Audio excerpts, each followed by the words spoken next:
So when I started getting a lot of questions specifically about Punch Needle on my art account, I thought, and I had just learned and studied under Amy and become trained as an instructor.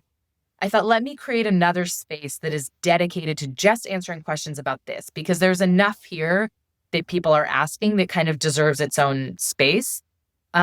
So that's when I created, it started as just an Instagram account without the intention of it becoming a company, as it is now.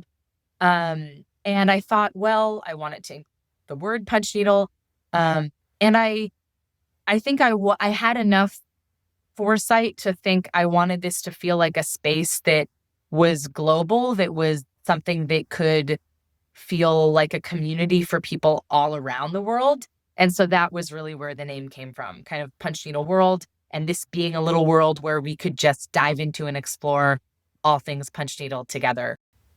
You kind of started an Instagram channel and then it became a company. So how did you even make that work? Because a lot of people always want to know, how do you start an Instagram and make that a company? Because the truth is, I'm someone who normally I would get really hung up in, if I had known I was starting a business, it wouldn't have happened. Like, I would have gotten stuck on the name, and I would have just thought, I would have just gone in that spiral, because with my own art practice, that's been actually this thing that's been hard for me to navigate, figuring out what it is as a business, because I'm coming at it from that aspect that it needs to be a business. Whereas with Punch Needle World, it started as a genuine place to give and share knowledge. And then, of course, in 2020, when COVID hit, the account really took off even further as people were discovering crafts that they wanted to do while they were stuck at home.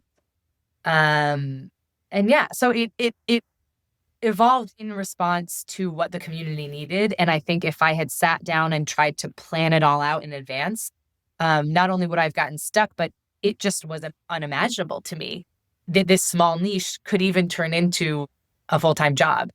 Um, and so I think about that too with other people starting businesses, or again, we can talk ourselves out of things by trying to see the big picture in the beginning, when really all that's required is to take that first step and go in wholeheartedly into the thing, the nugget of the business that is calling you. And then I think things evolve from there, which I've had to learn through this process.